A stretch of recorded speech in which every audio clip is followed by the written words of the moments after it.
तारवटी भावांचे प्रश्न मुखावयल्या विधानसभेच्या पावसाळी अधिवेशनात मांडटलो अशें उतर गोवा फॉरवर्ड पक्षाचो मुखेली विजय सरदेसाय तारवटी दिसा निमतान जाल्ल्या कार्यावळीत उलयतना तेणी दिलें. आपल्या कार्यावळांत तांच्यो समस्या सरकारा मुखार मांडटलो आनी ताची दर्यांतल्या गोंयांत पाव मेरेनची जीण सुनिश्चित करपाचें आश्वासन लेगीत ताणें ह्या वेळार दिलें. बीजेपीच्या सरकारान पर्रीकरान अनाउन्स केली, पूण it has to be made a permanent scheme. It can't be with a period that the next I think is getting expired in September, right? So September च्या मागीर तारोटी आसचो ना गोंयांत. So scheme आसा जाल्यार if you are going to see to the welfare of the seafarers, it should be a permanent scheme. I am going to raise this issue in the house in this assembly session. की scheme आसा त्यो अश्यो temporary दवरून खावना, permanent scheme आसपाक जाय.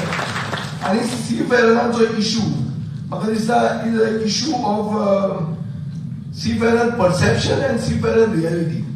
Reality अशी आहा की ताणें सगळें सॅक्रिफायस करून जातकर ताका आपल्या गोंयांत जे रिकॉग्निशन मेळूंक जाय तें ताका मेळना, प्रोटेक्शनूय मेळना.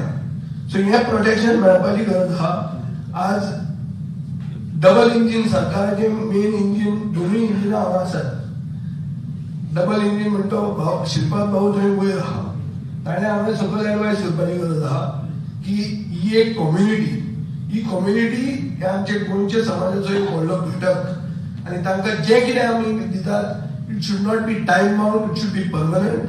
We should see to it that they get the respect that they deserve and we have to recognise their sacrifice which they do in the most hazardous